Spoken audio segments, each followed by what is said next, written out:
tentang webinar.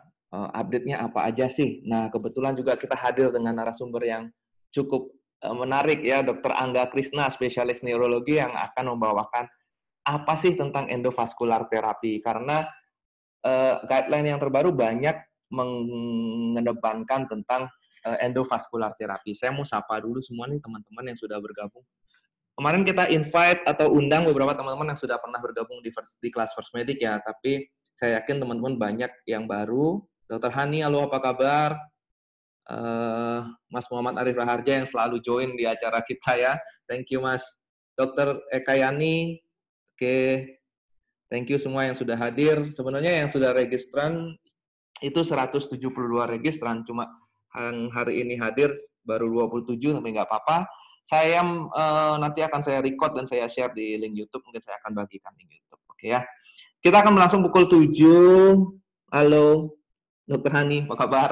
Ya, kita akan mulai pukul 7 kurang lebih ya teman-teman ya. Kemudian kita akan 20 menit saja, saya akan memaparkan tentang guideline yang terupdate dari AHA.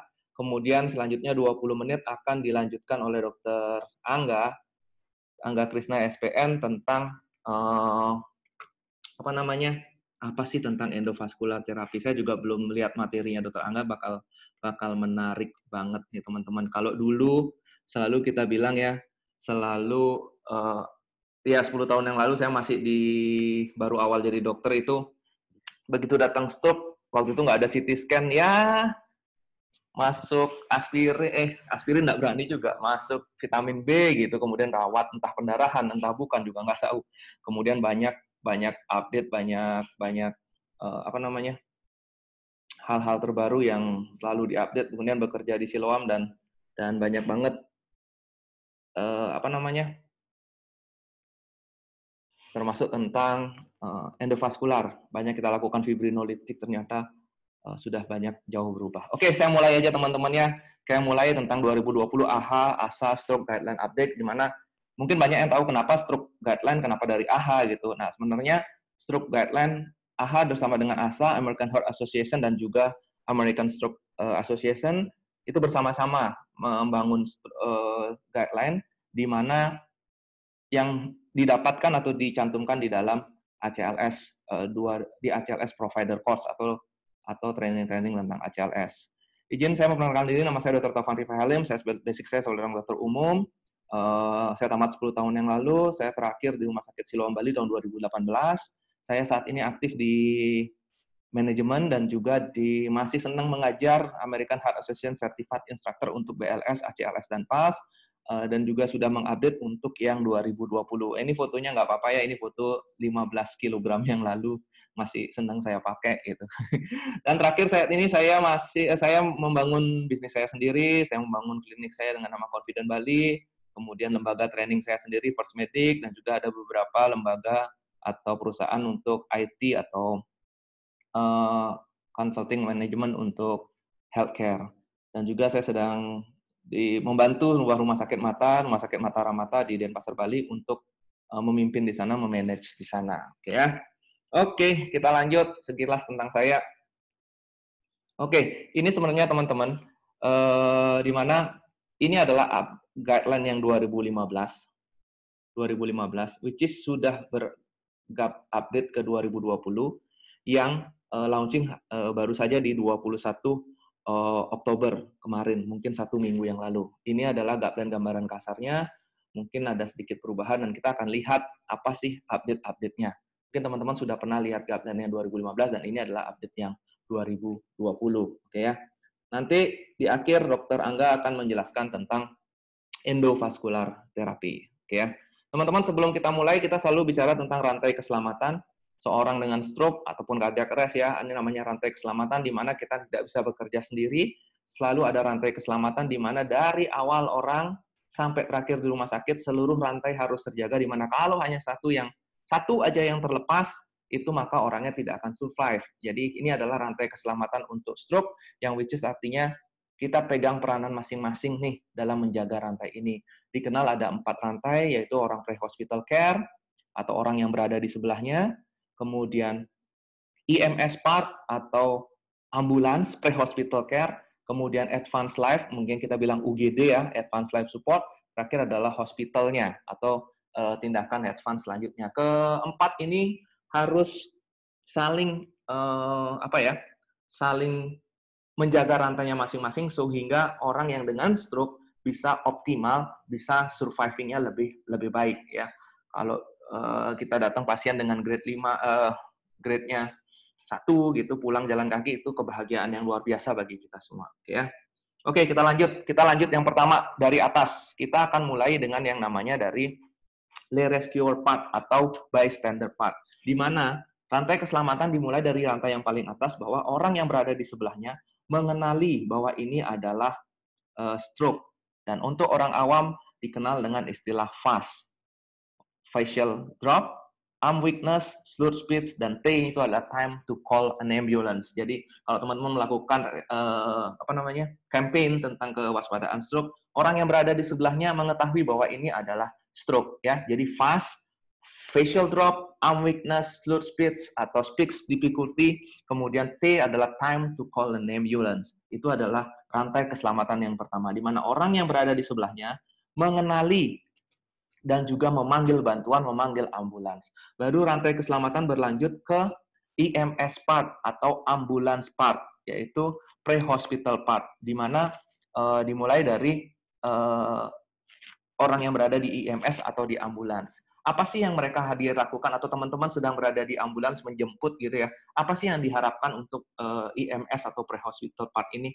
Yang pertama selalu assess ABC dan juga apply oksigen kalau diperlukan. Itu rantai pertama. Kemudian initiate stroke protocol, mulai start physical examination biasa ya, tensi nadi semuanya.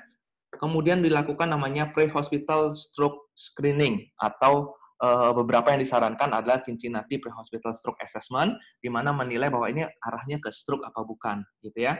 Kemudian ini yang paling penting, teman-teman, ketika teman-teman menjemput atau EMS part, ini adalah yang paling penting. Establish time of onset.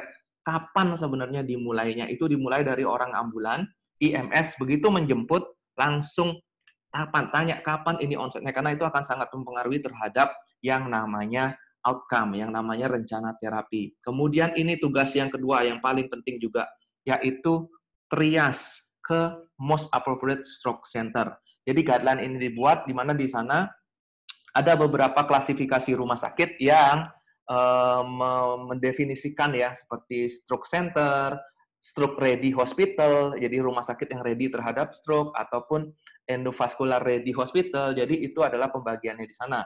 Mungkin di Indonesia belum banyak yang declare, apalagi di Bali yang declare bahwa dia adalah stroke center. Mungkin kita bisa pikir bahwa rumah sakit yang ready untuk CT scan, ready untuk fibrinolitik, dan ready untuk yang namanya neurologis team. Oke ya. Kita lanjut, cek glukosa darah, kemudian provide pre-hospital notification. Setelah ditrias, telepon rumah sakit yang akan dituju, dan jika memungkinkan, seperti di luar negeri, dia langsung ditransport ke brain imaging unit.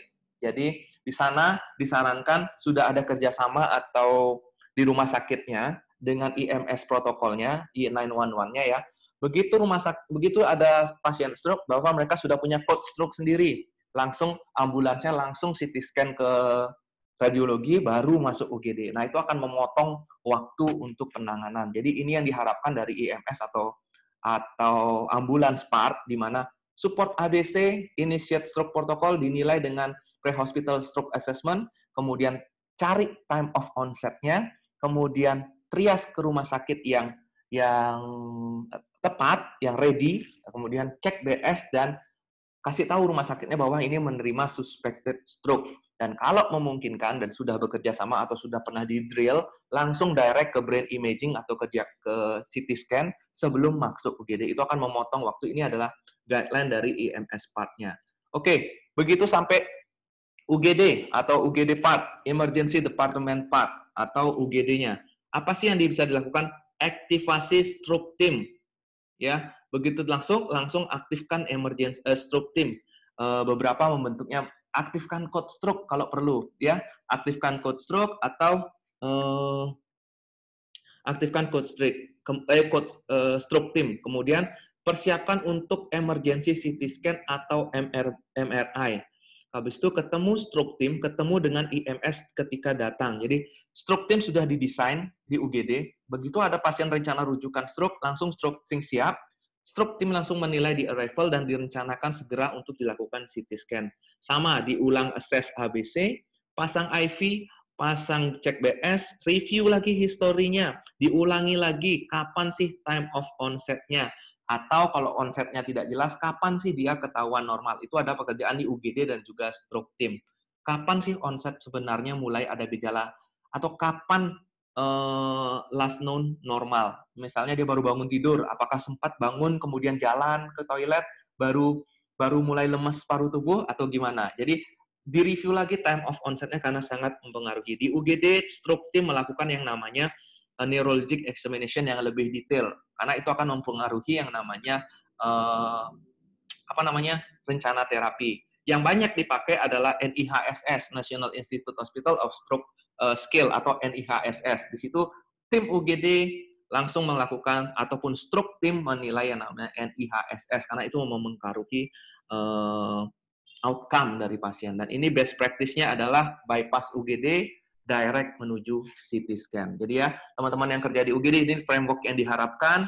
Aktifkan stroke team atau yang sudah didesain. Kalau punya coach stroke, aktifkan coach stroke. Coach stroke diaktifkan, coach timnya ada, kemudian tim yang ataupun tim yang didesain menemui IMS di UGD, kemudian dilakukan pemeriksaan CT scan yang segera, assess ABC-nya ulang, kemudian pasang IV, cek BS, di-review lagi, terutama time of onset-nya. Kapan sebenarnya mulai keluhan yang muncul atau last known normal, kemudian dilakukan pemeriksaan yang lebih detail. Nanti mungkin Dr. Angga Krisna bisa lebih detail tentang NIHSS, National Institute Hospital, Stroke Scale, di sana dinilai, kemudian dapatkan skornya, dan kalau memungkinkan sudah bekerja sama ataupun sudah terjalin hubungan yang baik, bisa langsung bypass dari UGD, kemudian langsung lakukan CT scan, yang which is di sana, di luar negeri pasti akan sering. Nah, lanjut, setelah di UGD, baru kita diharapkan sudah punya hasil CT scan. Dari hasil CT scan ini, apakah ada pendarahan apa enggak? Seperti biasa ya, dari hasil CT scan atau imaging, CT scan atau MRI. Apakah ada pendarahan atau tidak? Kalau ada, yang sebelah sana, langsung mulai sesuai dengan protokolnya. Ya, kalau tidak, nah ini, apakah consider terhadap alteplase? Dicari lagi fibrinolitik checklist-nya. Apakah pasien ini kandidat untuk fibrinolitik atau bukan? Salah satunya yang paling jelas adalah onsetnya, yaitu kurang dari 3 jam. Nanti Dr. Angga Krisna mungkin lebih kita bisa tanya ya, apa sih kita lakukan fibrinolitik. Nah, apakah dia masih kandidat? Kalau iya, administer alteplase atau masukkan yang namanya RTPA. Nama obatnya isinya adalah alteplase, di mana itu ada RTPA. Tujuannya satu, fibrinolitik, menghancurkan clot yang sudah terbentuk. Nah, jika sudah ataupun dia tidak kandidat untuk alteplase, maka consider EVT atau endovascular therapy. Dilakukan CTA, CT angiografi, dan melakukan CTP sesuai dengan indikasi, CT perfusi. Jadi ini adalah langkahnya yang sedikit berbeda dari 2015. Kalau 2015 tidak terlalu banyak ngomongin tentang endovaskular, tapi di sini jelas di guideline-kan bahwa cek dulu nih dia kandidat alteplase atau bukan. Kalau iya, masukkan. Kalau belum, apakah dia kandidat untuk EVT? Lakukan CT angio, lakukan CT perfusion. Kemudian kita lanjut guideline selanjutnya di bawahnya. Nah, ini beberapa ya teman-teman. Nanti mungkin saya share PDF-nya. Misalnya ini saya coba ini ya. Within 3 hour, masukkan alteplase yang pojok kiri ya. Jika within 3 hour, masukkan alteplase 0,9 mg per kilogram, maksimum 90 mg. Dalam waktu 60 menit yang ini, 10%-nya dimasukkan 1 menit, sisanya dalam waktu sisa 1 jam.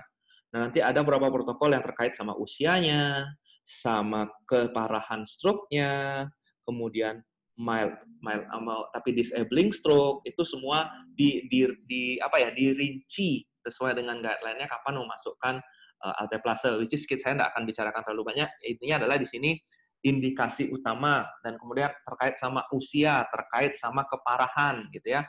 Misalnya ringan tapi yang dipengaruhi adalah tangannya dia seorang pemain gitar. Nah, itu kan akan berbeda. Nah, di situ itu stroke timnya atau seorang neurointervensi seperti Dr. Angga Krisna akan memberikan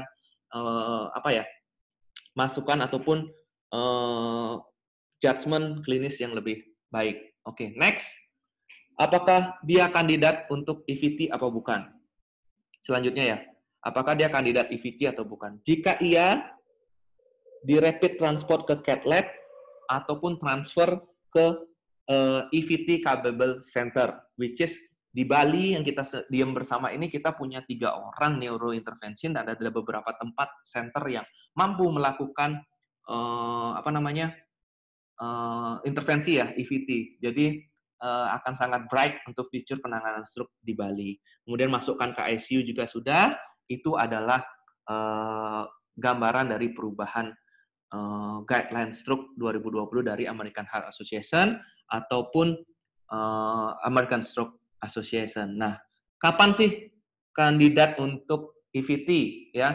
Mungkin ini adalah beberapa yang di-note sama guideline, yaitu ini pre-stroke morbidity ranking score 0 atau 1, LVO atau large facial occlusion, usia di bawah 18 tahun, NIHSS yang lebih dari 6, kemudian Albert Stroke Program Early CT Score atau aspeknya 6 atau lebih. Ini Dr. Angga Krisna atau neurointervensi dan neurologisnya akan lebih paham tentang skor-skor ini.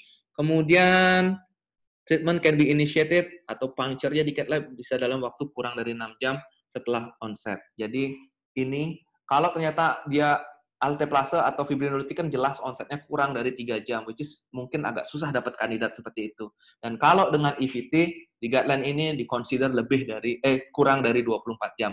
Which is kalau dia kejadian onsetnya kurang dari 24 jam, bisa dimasukkan untuk consider tergantung lagi ya indikasinya. Indikasinya ini ada apa enggak, itu penilaiannya akan dilakukan oleh stroke team ataupun juga interventional neurologisnya. Tergantung dari hasil-hasil yang akan didapat. Oke, lanjut. Nah, ini selanjutnya ya, kelihatan di slide-nya. Selanjutnya adalah target waktu. Kita kejar-kejaran karena time is brain. Kalau di cardio, time is muscle. Jadi kita kejar-kejaran. Yang pertama adalah immediate general assessment adalah 10 menit. Di UGD 10 menit, ABC, pemeriksaan fisik itu targetnya 10 menit. Neurologic examination atau NIHS begitu datang 20 menit, lakukan pemeriksaan neurologis atau NIHSS. Kemudian CT scan, kerjakan dalam waktu 20 menit. Hasilnya, interpretation ya, hasilnya, bacaannya, sudah ada dalam waktu 40 menit. Jadi sejak pasien datang ke UGD, teman-teman diharapkan general assessment dalam waktu 10 menit. ABC, pasang IV, pasang EKG 12 lead, pasang monitor, itu 10 menit. Ambil lab, habis itu di order neurologic examination, NIHSS, 20 menit. Kemudian ambil CT scan, order CT scan 20 menit. Hasilnya sudah ada dalam waktu 45 menit. Itu targetnya ya. Nah, kalau ternyata dia kandidat untuk dilakukan fibrinolitik, targetnya 60 menit. Sudah dimasukkan alteplase atau RTPA, time from ED brain imaging, atau shoot arrival, yaitu 60 menit sudah dilakukan yang namanya fibrinolytic therapy, sesuai dengan kandidat, sesuai dengan indikasi, apakah dia apakah dia kandidat untuk fibrinolytic therapy. Nah, kapan sih yang utama? Fibrinolytic therapy yang utama ketika onset symptoms-nya kurang dari 3 jam, atau bisa sampai 4,5 jam untuk selected patient. Ya, untuk pasien yang tertentu itu 4,5 jam, tapi pada umumnya kurang dari 3 jam tentunya ada fibrinolytic checklist yang harus dipenuhi. Misalnya pendarahan dan lain-lain, itu adalah assessment dari stroke team atau assessment dari neurologisnya, assessment dari neurointervensinya bersama-sama dengan tim di UGD. Nah, kemudian jika ditargetkan EVT atau endovascular therapy, bisa up to 24 hour untuk pasien dengan large facial occlusion, 0 sampai 6 jam, 6 sampai 24 jam yang lagi menambah imaging. Nah, ini adalah murni. Jadi intinya adalah sampai 24 jam dari onset itu kita masih masuk guideline ini nih. Masuk guideline ini kita masih kejar-kejaran. Walaupun onsetnya 12 jam, kita masih kejar-kejaran. Siapa tahu dia adalah kandidat untuk endovascular therapy. Siapa tahu ini kandidat nih untuk endovaskular terapi ya. Jadi kalau kurang dari 3 jam kita bisa kejar-kejaran untuk melakukan fibrinolitik asal dia kandidat untuk fibrinolisis. Kemudian dalam waktu kurang dari 24 jam maka dia kandidat EVT nih. Jadi kita masih kejar-kejaran dengan guideline-nya. Kemudian setelah 3 jam masukkan ke stroke unit atau admission to monitor bed, atau bisa stroke unit yang didesain khusus ataupun ke ICU. Dan kalau interfacility transfer untuk door in to door out itu 1 jam, misalnya ditransfer untuk EVT. Jadi target-target waktu ini idealnya jika ini terpenuhi, dikejar berusaha ini, kita bisa dapat outcome yang lebih baik. Oke ya. Oke teman-teman, saya tidak banyak, saya mungkin sebentar hampir cuma 10 menit aja sebelum kita lihat atau dengarkan Dr. Krishna, Angga Krishna, spesialis neurologis, seorang neurointerventionist atau neurointervention spesialis untuk memaparkan materinya. Saya hanya ingin menggambarkan atau menceritakan tentang update guideline dari American Heart Association 2020 dan juga American Stroke Association 2020. Which is satu, semua rantai keselamatan dimulai dari orang yang berada di sebelahnya, yaitu orang yang berada di sebelahnya mengenali dan juga mengetahui bahwa ini adalah gejala stroke, yaitu FAST bisa dipakai ya. Facial drop, arm weakness, slurred speech, speak difficulty, dan juga T, time to call an ambulance. Nah, part kedua adalah dipegang oleh yang namanya EMS atau ambulans. Di sini pentingnya adalah mereka melakukan support ABC, ya, ABC, menilai onset, kemudian trias ke rumah sakit yang tepat, ya. ABC, cari tahu onsetnya, kemudian trias ke rumah sakit yang cepat. Kalau bisa, kalau sangat memungkinkan ke CT scan. Oke, lanjut. Rantai keselamatan berlanjut di UGD. Di UGD apa yang dilakukan? Sama, aktifkan stroke team. Beberapa sudah punya code stroke. Jadi begitu pasien suspected stroke diperiksa kurang dari 24 jam, aktifkan code stroke. Stroke timnya bergerak, CT scan-nya hidup, lab-nya turun ngambil, CAT lab-nya sudah aktif, timnya berkumpul gitu ya. Itu adalah gambaran yang ideal. Nah, apa yang dilakukan di UGD? Sama ABC, physical examination, lakukan yang support di awal tadi ya, ditambah pemeriksaan CT scan, direct CT scan, lanjutkan NIH ASS, ini pemeriksaan neurologik yang lebih kompleks, kemudian review lagi pasien historinya, cari tahu lagi kapan sebenarnya onset atau last known normalnya, kemudian lakukan yang utama adalah checklist CT scan, direct CT scan, kejar waktunya. Nah, ketika sudah ada CT scan, baru ditentukan apakah ini pendarahan atau bukan. Ketika dia pendarahan, consider alteplase, consider fibrinolitik, which is apakah ambil fibrinolitik checklistnya yang dibangun di rumah sakit. Apakah dia masih kandidat atau bukan. Yang kejar-kejaran ya biasanya kurang dari 3 jam dan tentunya bukan pendarahan. Ya, masukkan alteplase jika dia sesuai dengan indikasi. Oke, lanjut. Kalau dia tidak indikasi ataupun sudah dimasukkan alteplase, mulai kita mempertimbangkan apakah dia kandidat untuk endovaskular terapi atau bukan. Nah, endovaskular terapi ini sama kayak ACS ya. Mungkin awam, kalau saya sering ngajar ACLS, bingung apa fibrinolitik. Sama seperti ACS, ada obat fibrinolitik, kemudian ada PCI-nya. Nah, itu adalah endovaskular terapi. Trombusnya kalau sesuai kandidat diambil langsung, trombektomi. Nanti dokter Angga akan menjelaskan lebih dalam. Kemudian consider EVT. Nah, beberapa pemeriksaan yang dianjurkan adalah ini. CT scan angio, CT angiografi, kemudian CT perfusion untuk mencari kandidat. Itu aja tujuannya. Apakah ini kandidat untuk dilakukan apa bukan? Untuk neurointervensinya bisa menentukan ini kandidat atau bukan, gitu ya. Kemudian jika dia masih kandidat, maka bisa dilakukan endovaskular terapi di cath lab ataupun ditransfer ke rumah sakit yang ready untuk melakukan cath lab, ya. Itu aja kalau dari saya. Tunggu sebentar. Kalau dari saya itu saja. Tidak banyak yang ingin saya sampaikan. Mudah-mudahan memberikan gambaran. Nanti slide-nya akan saya share mungkin ya sama rekaman video ini. Mungkin nggak banyak. Dokter Angga, apakah kita sudah bergabung bersama Dokter Angga? Saya cari dulu. Saya harus unmute beliau. Dokter Angga.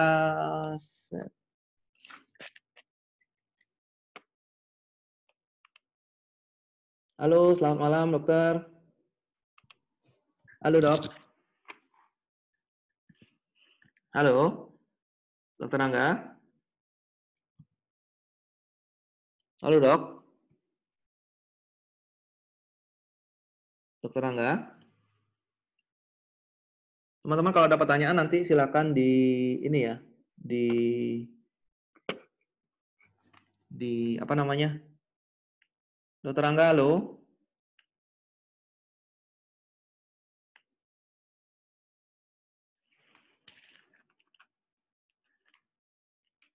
Halo, dokter Angga.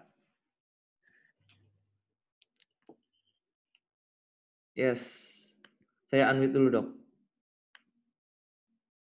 Coba unmute dari sana, dokter. Ya, sudah. Oke, mantap. Silakan, dokter.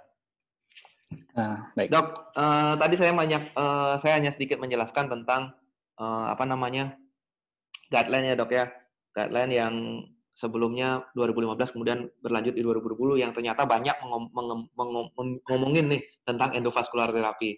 Jadi ingat masa di Siloam itu luar biasa banget, banyak outcome yang lebih baik dan ini ternyata disampaikan di guideline yang 2020 supaya kita bergerak mulai memikirkan atau consider endovaskular terapi. Dan pengalaman kita dok, banyak teman-teman yang belum paham atau belum mengerti diapain ya endovaskular terapi itu. Nah mungkin dokter saya minta waktunya untuk kita lebih tahu nih dari dokter Angga Krisna, spesialis neurologi, seorang neurointervensi untuk tentang endovaskular terapi dok. Ya dok, waktunya saya persilakan dokter. Teman-teman kalau ada pertanyaan langsung di kolom chat aja ya. Ya silakan Baik, dokter. terima kasih Dokter Tovan. Ya, suara saya sudah terdengar ya? Aman dok, lancar dok. Jelas ya? Ya. Baik, selamat malam kepada teman-teman yang sudah menyempatkan diri untuk mengikuti acara webinar ini dan terima kasih kepada Dokter Tovan atas undangannya kepada saya untuk membicarakan mengenai endovaskular acute stroke therapy. Jadi ini masih dalam rangka World Stroke Day 2020 yang jatuh pada tanggal 29 Oktober ya kemarin.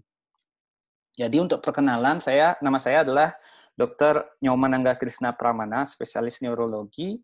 Jadi saya memiliki kesempatan pada tahun lalu untuk menimba ilmu kurang lebih 1 tahun di University Hospital of Zurich, di mana saat ini saya bekerja di Departemen KSM Neurologi RSUP Sanglah, FK Universitas Udayana.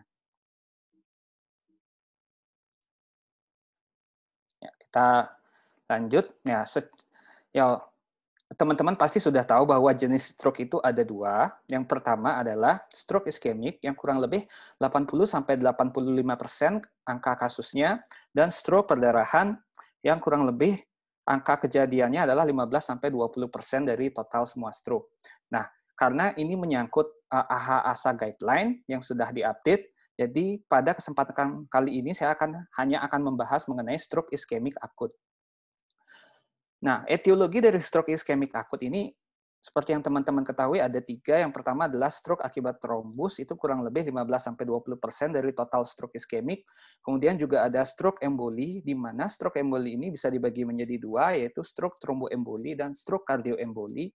Dan yang terakhir adalah stroke hipoperfusi. Jadi ini misalnya pada pasien-pasien yang gagal jantung, misalnya suplai darah ke otak itu menjadi menurun, sehingga otak tidak mendapatkan makanan, tidak mendapatkan suplai darah sebagaimana mestinya, sehingga terjadi juga stroke.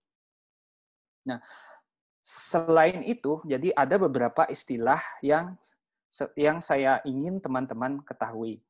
Ini adalah arteri yang menuju ke dalam otak. Jadi, suplai arteri ke dalam otak itu ada 2, yaitu sirkulasi anterior dan sirkulasi posterior. Sirkulasi anterior itu dibawa oleh internal carotid artery. Ini adalah common carotid artery. Mohon maaf, ini terpotong sedikit. Ini adalah common carotid artery, di mana dia di cabang di sekitar cervical 45, dia akan dibagi 2, mengalami bifurkasi menjadi external carotid artery dan internal carotid artery.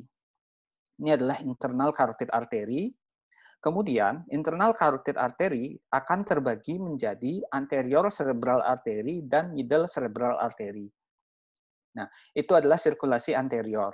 Kemudian kita juga mengenal yang dinamakan sirkulasi posterior, di mana pembuluh darah arteri sirkulasi posterior itu dibawa oleh satu pasang arteri vertebral kanan kiri yang kemudian akan menjadi satu menjadi basilar arteri, kemudian akan bercabang lagi di dalam circle of Willis menjadi posterior cerebral arteri kanan dan kiri. Nah, tadi Dr. Tovan sudah banyak menyebut tentang large vessel occlusion. Sebenarnya apa sih large vessel occlusion itu? Jadi large vessel occlusion itu adalah yang dimaksud dengan LVO, large vessel occlusion pada otak itu adalah terjadinya sumbatan baik trombus ataupun emboli pada internal carotid artery. Nah, pada cabang anterior itu ada dari internal carotid artery hingga ke anterior cerebral artery. Jadi anterior cerebral artery itu juga ada segmennya. Jadi yang kita sebut dengan large vessel itu sampai segmen A1 ya. Mungkin masih bisa kita sebut large vessel sampai segmen A2 proksimal, A2 ujung awal. Kemudian ini adalah middle cerebral artery. Jadi yang kita sebut dengan large vessel occlusion adalah M1, segmen pertama dari middle cerebral artery, dan segmen kedua sebelum dia terbagi menjadi sirkulasi superior dan inferior dari M2. Ini tidak terbagi dua sih ya, ini sebagai gambar pembanding saja. Kemudian large vessel occlusion lainnya adalah vertebral artery, basilar artery, dan juga cabang pertama dari posterior cerebral artery, yaitu kita sebut dengan P1. P1 itulah segmen pertama dari posterior cerebral artery. Nah, kemudian kita lanjut, ini adalah arteri intrakranial dari sirkulasi anterior. Jadi ini adalah internal carotid artery, ini middle cerebral artery, dan ini adalah anterior cerebral artery. Nah, kemudian yang kecil-kecil ini adalah arteri lenticulus striata, di mana arteri lenticulus striata ini adalah fungsinya untuk memberi darah kepada kapsula interna, di mana peran dari kapsula interna itu adalah sangat signifikan, di mana kapsula interna itu adalah tempat lewatnya semua traktus motorik, sehingga apabila terjadi sumbatan pada pembuluh darah kecil ini, efeknya bisa devastating, dalam artian pasiennya bisa grade 1, hemiplegia, seperti itu. Kemudian juga pembuluh darah misalnya nomor 7, 8, 11 ini adalah pembuluh darah kecil kortikal. Nah, mungkin saya tidak akan banyak membahas algoritma ini karena sudah dibahas oleh Dr. Tovan sebelumnya dengan detail, tapi di sini sekali lagi saya mengingatkan bahwa memang benar yang dikatakan oleh Dr. Tovan bahwa salah satu hal yang paling penting adalah waktu. Jadi, teman-teman harus tahu onset itu sangat-sangat penting karena kenyataannya di lapangan susah sekali untuk mengakses waktu itu kapan gitu. Karena biasanya kadang-kadang keluarganya juga jarang yang tahu. Ada yang mengatakan, oh mungkin 6 jam, ada yang mengatakan, oh sejak kemarin 12 jam, seperti itu. Jadi ini sangat penting karena ini akan menentukan arah terapi kita seperti apa nantinya. Ini akan saya lewati karena sudah cukup banyak dibahas oleh Dr. Tovan. Nah, kita lanjut. Ada satu hal lagi yang ingin saya tekankan. Tadi Dr. Tovan mengatakan Cincinnati Pre-Hospital Stroke, di mana singkatan yang digunakan itu adalah FAST. Jadi saya ada tambahan, singkatan yang kita gunakan saat ini adalah, singkatan yang kita gunakan memang masih FAST, tapi saat ini beberapa penelitian mengatakan singkatan B-FAST itu hasilnya jauh lebih baik dibandingkan FAST, di mana B itu adalah, B dan E-nya adalah, B-nya itu adalah balance, itu adalah gangguan keseimbangan, di mana gangguan pada sirkulasi posterior, kalau terjadi sumbatan pada sirkulasi posterior, maka pasiennya biasanya tidak sadar atau awal-awal dia akan mengalami gangguan keseimbangan terlebih dahulu. Kemudian, E-nya itu adalah I, karena seringkali pasien-pasien yang contohnya adalah pasien mengalami aterosklerotis di pembuluh darah internal carotid artery. Biasanya embolinya itu lepas dan masuk ke dalam arteri oftalmik, sehingga dia akan menyumbat dari pembuluh darah yang memberikan makan kepada mata, sehingga terjadi kebutaan mendadak. Nah, saya lanjutkan. Jadi, berdasarkan guideline yang ada saat ini, manajemen stroke iskemik akut itu ada 3. Yang pertama adalah intravenous thrombolysis atau IVT. IVT ini kapan dilakukan? Bila onsetnya dalam waktu 0 sampai 4,5 jam. Nah, IVT ini sebenarnya dia itu bagus untuk yang tipe-tipe small vessel occlusion. Contohnya, seperti yang saya katakan tadi, misalnya cumbatannya itu pada pembuluh darah lenticulus striata. Nah, sedangkan pada large vessel occlusion, dia chance-nya itu adalah 50-50, jadi bahkan mungkin less than 50. Jadi kalau udah large vessel occlusion, dia agak susah menghancurkan trombus ataupun embolinya. Nah, untuk melakukan IVT, modalitas imaging yang kita perlukan hanya CT scan saja. Kemudian ada modalitas berikutnya adalah intraarterial trombolisis. Intraarterial trombolisis ini adalah sama, menggunakan obat yang sama, yaitu fibrinolitik alteplase, tetapi kita menggunakan selang kateter, kita menggunakan cath lab untuk memberikan alteplasenya langsung di dalam pembuluh darah arteri otak yang tersumbat. Jadi, guideline yang dulu mengatakan ini bisa dilakukan kurang dari hingga 6 jam. Nah, bagaimanakah hasilnya? Biasanya juga ini lebih baik pada kasus-kasus small vessel occlusion saja. Jadi banyak kelemahannya. Dan saat ini, sewaktu saya pendidikan setahun kemarin itu sudah sangat-sangat jarang kita melakukan intraarterial trombolisis ini. Karena saat ini perannya sudah jauh sangat digantikan oleh endovascular thrombectomy. Jadi endovascular thrombectomy ini, saat ini guideline memang mengatakan up to. Jadi up to itu hingga 24 jam, tetapi saat ini sedang banyak penelitian yang sangat berkembang untuk sedang mencari apakah di atas 24 jam juga masih ada tempatnya atau tidak. Nah, ini sangat-sangat bisa dilakukan untuk large vessel occlusion. Tetapi kelemahannya adalah endovascular thrombectomy ini perlu pemeriksaan modalitas tambahan lainnya, seperti misalnya CT angiografi dan CT perfusi. Yang akan saya jelaskan nanti apa yang dimaksud secara singkat mengenai CT angiografi dan CT perfusi itu. Nah, ini adalah kita masuk ke dalam terapi yang pertama, ini adalah alteplase Actylis 50 mg keluaran dari pabrik Boehringer Ingelheim. Dia hanya ada satu-satunya, alteplase itu hanya ada satu merek Actylis, di mana dosis yang kita berikan itu adalah 0,6 sampai 0,9 mg per kilogram berat badan. Terapi kita di Indonesia, di Bali, karena terkait dengan pendanaan, terkait dengan biaya BPJS, biasanya dosis yang kita berikan itu adalah 0,6. Karena dengan dosis 0,6, biasanya kita hanya membutuhkan 1 botol obat saja, kita tidak membutuhkan 2 botol obat. Fungsinya apa? Fungsinya tentu adalah sebagai untuk menghancurkan trombus ataupun emboli yang menyumbat dari pembuluh darah arteri otak tersebut. Nah, ini saya ada video mungkin sebagai bayangan kepada teman-teman sebenarnya bagaimana sih intravenous thrombolysis tersebut.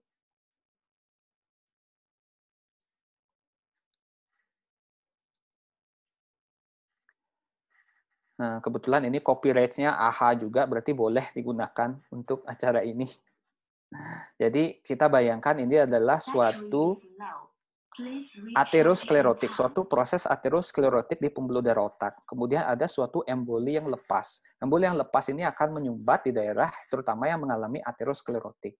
Nah, kemudian kita akan memasukkan obat dari pembuluh darah intravena, dari pembuluh darah. Jadi kita masukkan obat untuk menghancurkan trombus atau emboli tersebut.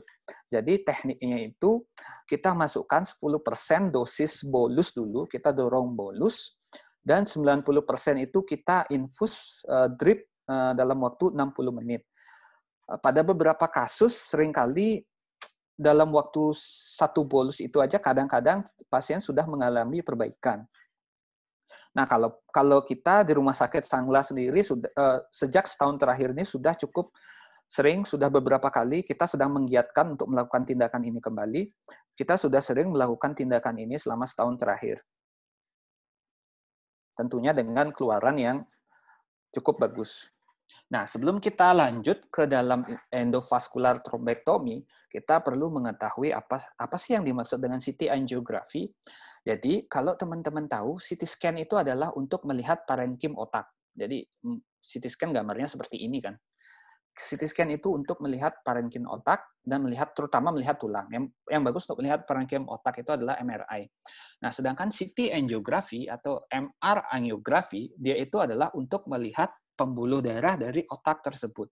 Jadi kita lihat nih teman-teman, tadi kan saya sudah katakan beberapa jenis pembuluh darah otak yang memberikan makan kepada otak. Ini adalah internal carotid artery.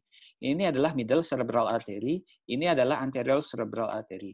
Nah, kalau kita bandingkan ini yang kanan, ini yang kiri, jelas terjadi sumbatan, jelas terjadi potongan di sini, cut off di sini, bisa karena emboli ataupun bisa karena trombus. Jadi ini cut off-nya itu di middle cerebral artery segmen yang pertama atau kita menyebutnya M1.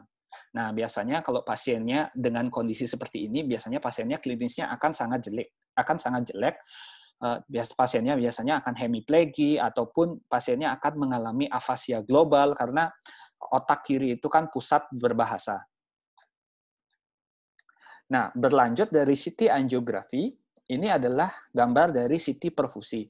Mohon maaf sebelumnya, jadi sebenarnya gambarnya lebih rumit dibandingkan ini, tapi saya ingin menyederhanakan saja supaya teman-teman saat ini ada bayangan. Jadi ini yang kita lihat, yang di kanan ini adalah kita menyebutnya dengan cerebral blood volume. Biasanya ada bacaannya di bawahnya. Dan interpretasi warna ini ada di dalam settingan alat dari perfusion study-nya itu. Jadi ini adalah gambar dari cerebral blood volume. Apa yang dimaksud dengan cerebral blood volume? Jadi yang dimaksud dengan cerebral blood volume itu adalah, jadi kita ingin tahu kuantitas volume darah yang menyuplai jaringan parenkim otak itu seberapa banyak. Itu yang ingin kita ketahui. Nah, ternyata dari pemeriksaan ini kita ketahui bahwa sebenarnya jumlahnya, volumenya itu sebenarnya cukup. Volumenya itu ternyata masih cukup, masih memenuhi semua parenkim otak. Nah, sekarang kita lanjut ke gambar yang kedua, yang di kiri. Nah, ini adalah gambar dari mean transit time. Jadi, waktu yang dibutuhkan oleh aliran darah untuk mencapai jaringan parenkim otak tersebut. Jadi gambar hijau, jadi ini ada interpretasinya. Gambar hijau ini itu adalah normal. Sedangkan gambar biru ini interpretasinya adalah mengalami perlambatan. Jadi dari gambar ini bisa ketahui bahwa ini kita sebut dengan mismatch, artinya ketidaksesuaian. Artinya ketidaksesuaian antara jumlah darah yang mencapai parenkim otak dengan kecepatannya terjadi ketidaksesuaian. Nah, apa sih sebenarnya yang dimaksud dengan ketidaksesuaian ini? Itu artinya sebenarnya ada sumbatan. Nah, kalau jenis CT scan-nya seperti ini, kemungkinan sumbatannya adalah di middle cerebral artery. Itu kemungkinan ada sumbatan di mana mengapa terjadi perlambatan? Artinya pembuluh darah, kita mengenal istilah namanya kolateral. Jadi pembuluh darah otak lainnya itu sampai saat ini membantu memberikan aliran darah ke dalam jaringan otak yang tersumbat ini. Tetapi tentunya ini kan akan memberikan overload, artinya beban kerja yang lebih kepada misalnya anterior cerebral artery ataupun kepada posterior cerebral artery. Nah, kita tidak tahu sampai kapan jaringan pembuluh darah ACA dan pembuluh darah PCA ini mampu bertahan dan terus-terusan memberikan makan kepada jaringan otak ini. Nah, di satu titik ketika dia tidak mampu untuk memberikan makan lagi, maka jaringan otak ini akan mati dan akan mengalami infark. Nah, sedangkan pada fase ini, kita namakan pada fase ini adalah fase iskemia. Ini adalah yang kita namakan dengan jaringan penumbra. Jaringan penumbra itu adalah salvageable tissue, jadi jaringan yang masih bisa kita selamatkan. Jadi, kita menyelamatkan dengan apa? Tentunya dengan mechanical thrombectomy. Jadi, atau endovascular thrombectomy. Jadi, Endovascular thrombectomy ini ada dua teknik utama. Yang pertama adalah aspiration technique. Jadi, ini kebetulan ada video juga, supaya teman-teman lebih memahami seperti apa sih aspiration technique itu.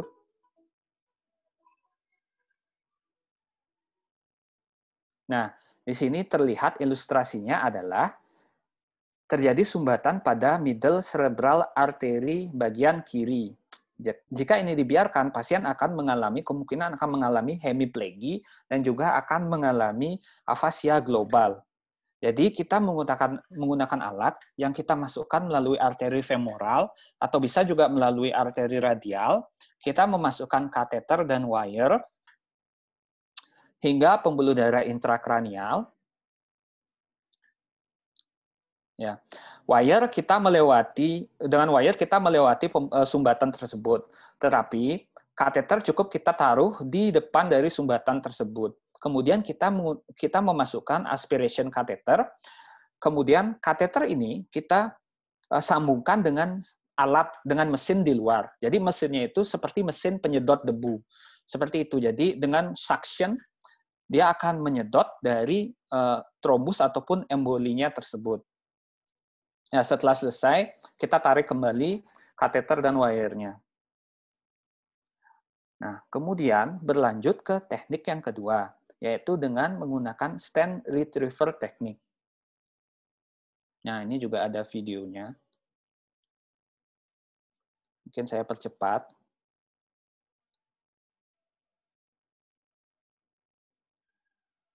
Ya. Ini sama juga, ilustrasi kasusnya sama. Sumbatannya adalah di middle cerebral artery kiri. Nah, ini kita mengguiding wire. Kita mengguiding wire melewati dari embolinya atau trombusnya. Maaf. Nah, wire-nya melewati, kateternya juga kita lewati. Kita lewatkan dari embolinya ini tersebut. Kemudian, dari selang kateter ini, kita masukkan stent. Ya, kalau di bidang jantung mungkin sering teman-teman mendengar istilah cincin. Tetapi ini kita memasukkan stent. Tujuan dari stent ini adalah untuk menarik clot-nya ini. Jadi stent itu dibiarkan kurang lebih selama 5 menit, di mana ini diharapkan trombus atau embolinya itu lebih lengket dengan stent sebelum kemudian ditarik bersama-samaan.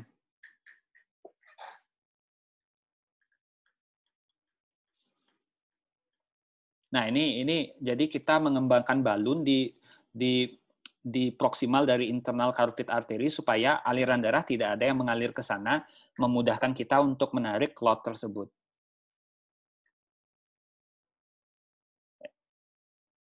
Nah, jadi kedua teknik ini kita gunakan di waktu saya sekolah tahun lalu. Jadi yang mana yang lebih baik? Semuanya masing-masing memiliki fungsinya masing-masing. Teknik stent retriever biasanya kita gunakan untuk clot yang sifatnya itu keras. Contohnya adalah clot-clot yang memang berasal dari trombus in situ. Jadi memang dari sananya ada trombusnya dari middle cerebral artery tersebut. Ataupun juga bisa karena pada emboli yang lepas dari tromboemboli, emboli yang lepas dari internal carotid artery. Kemudian aspiration teknik itu kita gunakan pada kasus-kasus di mana embolinya itu lepas dari jantung, lepas dari katup jantung. Jadi baik, dan kedua teknik ini bisa juga dikombinasikan satu dengan lainnya. Jadi kita pasang stent dulu, kita diamkan selama 5 menit, kita kemudian juga masukkan kateter dan kita sedot, nanti kemudian kita tarik bersama-sama. Ya, jadi ini ya seperti yang sudah dijelaskan Dr. Tovan tadi, kita di Bali memiliki kelompok studi yang namanya neurointervensi. Jika teman-teman tertarik untuk mempelajari lebih jauh, bisa membuka website di atas. Ya, sampai saat ini mungkin masih sedikit kosong, tetapi ke depan akan terus kita update berita-berita atau edukasi-edukasi terbaru mengenai neurointervensi, terutama yang di Bali. Jadi saat ini di Bali kita melakukan tindakan ini bertiga. Yang pertama adalah senior saya, Dr. Kumaratini, spesialis saraf konsultan.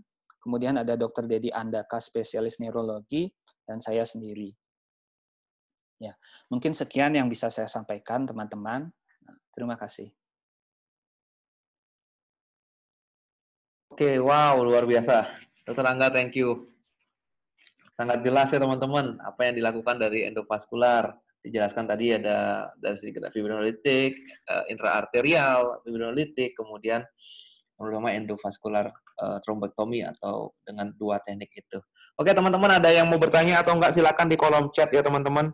Kalau ada yang bertanya atau memang sudah jelas, saya ingin tanya nih, kita ngobrol dikit Dr. Angga, kalau di Sanglah sendiri gimana ya? Maksudnya dari jujur kalau AHA ini mengharapkan managingnya itu kesinambungan dari IMS sampai neurointervensi terakhir itu menjalani satu kesinambungan. Sambil nunggu teman-teman nanya ya. Dulu terakhir waktu 2 tahun yang lalu di Siloam kita berusaha banget nih bikin code stroke. Harapannya begitu pasien datang gejala stroke kurang dari 24 jam, kita aktifin code stroke, kemudian CT scan siap, petugas lab siap, CAT lab SIM-nya siap, ICU siap, jadi semua cutting waktu. Jadi 2 tahun yang lalu kita mulai fibrinolitik dengan berbagai macam hasil,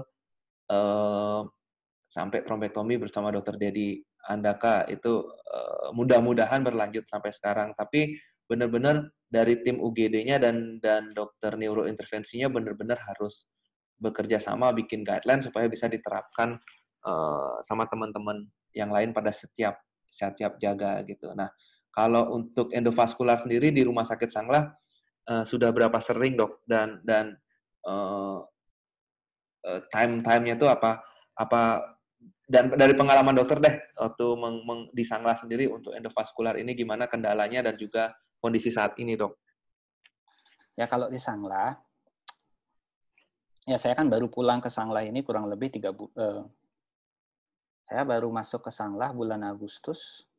Berarti saya pulang bulan Juni, baru masuk kembali ke Sanglah bulan Agustus. Kita belum melakukan trombektomi karena dulu Dr. Kumara di Sanglah terapi, kemudian karena aturan dikti, beliau harus dipindahkan ke Rumah Sakit Unut kan ya. Jadi di Sanglah saat ini trombektomi belum berjalan.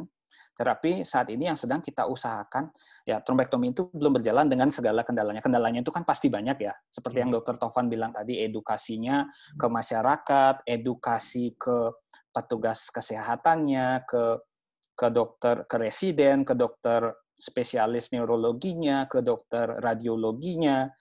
Jadi ini benar-benar bukan suatu hal yang bisa dikerjakan sendiri. Ini benar-benar seperti kesebelasan sepak bola, itu teamwork, benar-benar teamwork. Liverpool. Ya.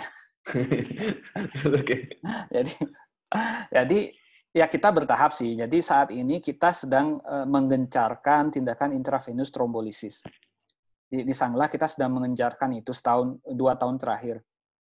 Sedangkan untuk trombektomi di Siloam itu berkesinambungan, Dr. Tovan.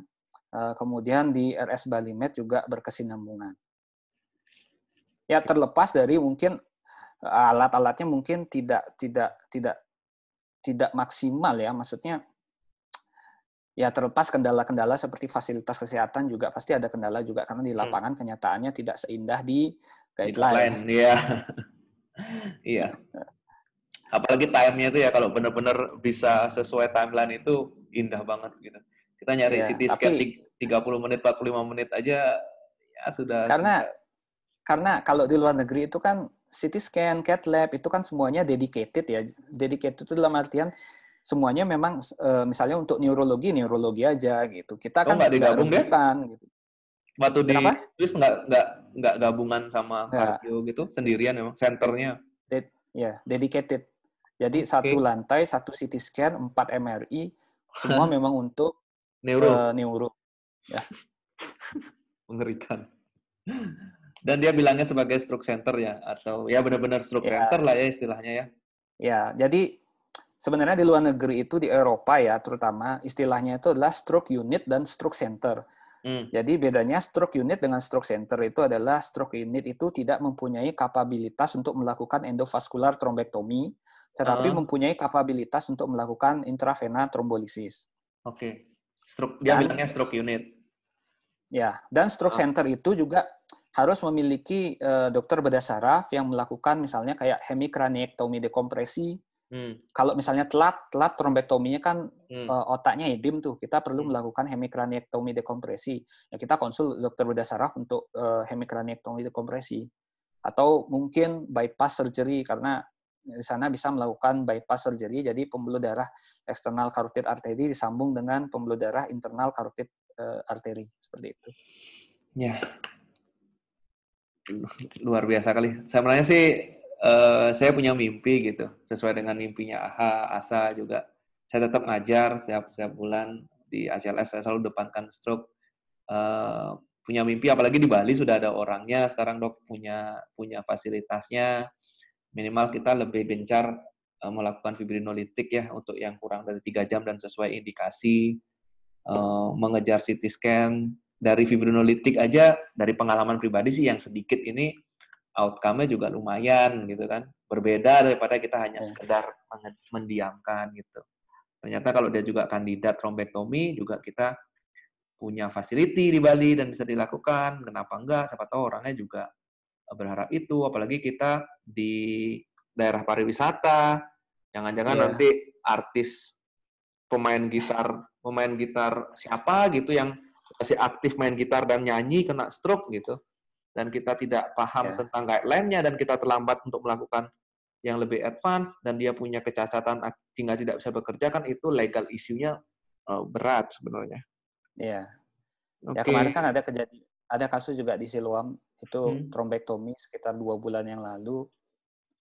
Dokter Dedi yang melakukan dengan 1 kali percobaan saja dengan menggunakan aspiration teknik saja, pasiennya sekarang sudah pulang ke Jerman. Jadi memang bule itu. Iya. Jadi sedang lancong ke Bali. Iya, itu ya mudah-mudahan kita juga bisa berbuat untuk warga kita sendiri. Ada pertanyaan sih satu, kira-kira kendalanya menghadapi rumah sakit mungkin tadi ya sudah dijelaskan banyak banget kendalanya. Ya, termasuk kalau saya sebenarnya kendala itu kalau saya rangkum yang pertama tentu edukasi ya, karena ya pemahaman gitu ya. Tentu ada Dokter Tovan ini yang Dokter Tovan lakukan ini kan untuk mengedukasi yang di pre-hospital kan. Nah, ini sebenarnya bagus sekali sih. Semoga nanti terus dilanjutkan yang Dokter Tovan ya. Jadi ini mengedukasi yang di pre-hospital, kemudian mengedukasi masyarakat, mengedukasi tenaga kesehatan bahwa sebenarnya kita bisa loh melakukan ini, kan itu yang pertama.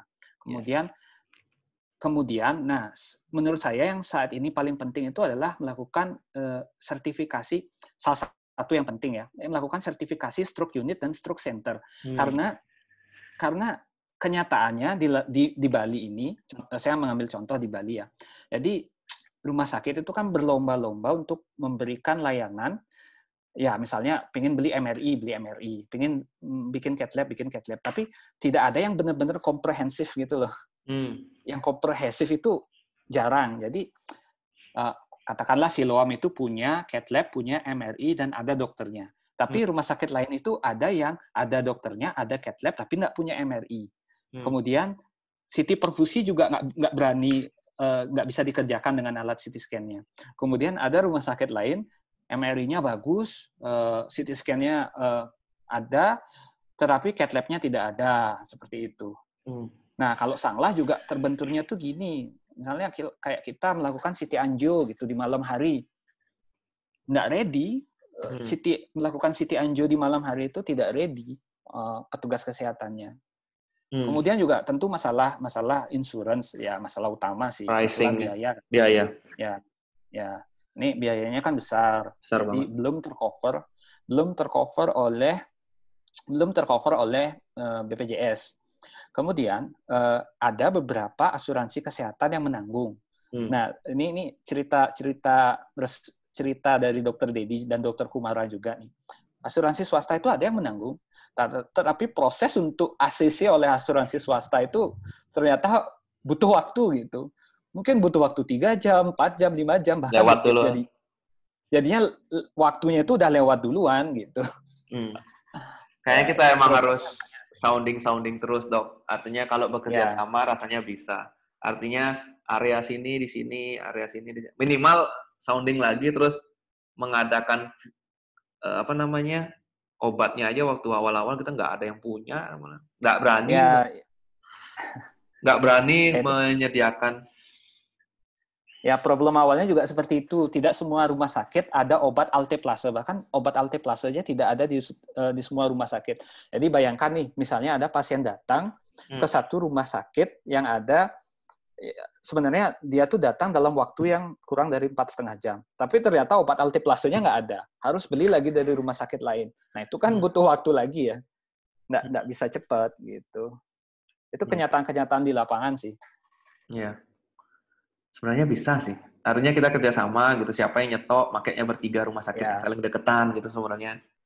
Sebenarnya bisa saling kirim. Oke deh, dokter, kita singkat aja hari ini, dokter. Terima kasih waktunya. Mungkin dokter ada pesan terakhir, mungkin tidak terlalu banyak pertanyaan hari ini. Kayaknya teman-teman emang sudah cukup jelas lah ya ke arah mana kita mau berharap stroke iskemik, terutamanya gimana sih supaya outcome-nya lebih bagus. Dari dokter mungkin ada konklusinya, dokter, silakan. Enggak sih, itu aja sih. Konklusinya seperti yang tadi saya sudah sampaikan bahwa stroke itu sebenarnya bisa kok kita terapi sekarang. Teknologinya sudah ada, orang-orang melakukannya sudah ada. Sekarang bagaimana kita tetap mengedukasi ke masyarakat, ke teman-teman sejawat hal-hal ini. Itu aja sih. Ya, dokter. Oke, thank you, Dokter Angga, spesialis neurologis. Ya, thank you juga buat teman-teman semua. Kita ketemu singkat, semoga bermakna dalam rangka World Stroke Day. Mudah-mudahan teman-teman ada pemahaman tentang guideline yang terbaru, bagaimana mengedepankan tentang fibrinolitik, kemudian tentang endovaskular terapi. Tujuannya satu, outcome pasien yang lebih baik. Dan kita sudah sering mendengar cerita ya, Dokter Angga ya, datang satu gitu, pulang bisa jalan kaki itu wow, itu ya disitulah kebahagiaan kita menangani pasien dari UGD dan merangkai dari IMS, merangkai di UGD, merangkai neurologis, merangkai petugas cath lab, merangkai ICU, merangkai petugas rehab, itu kenikmatannya. Itu adalah big project kita semua, dan sampai pasien bisa jalan kembali ke rumah, kembali menikmati hidupnya, itu adalah dengan kualitas yang baik, itu adalah outcome-nya. Cuma ini tidak gampang, banyak challenge atau tantangan ke depan bagaimana kita merangkai ini semua. Itu juga akan tetap akan dijalankan oleh First Medic Training, tetap akan mengedepankan edukasi seperti ini. Saya terima kasih banget untuk teman-teman yang sudah hadir, yang sudah hadir on time. Waktu adalah hal yang paling berharga untuk kita semua ya. Kita tidak mungkin membeli waktu, semua punya 24 jam dan teman-teman datang on time dan sudah menyempatkan datang hari ini. Saya sangat berterima kasih. First Medic akan terus mendepankan training-training, webinar mungkin sebulan sekali di sela-sela kesibukan kami. Kami akan tetap mengedepankan dan mengundang teman-teman lain lagi. Sekali lagi terima kasih teman-teman, terima kasih Dokter Angga untuk waktunya. Kita jumpa lagi ya dalam kesempatan yang lainnya. Oke, thank you. Terima kasih Dokter Angga.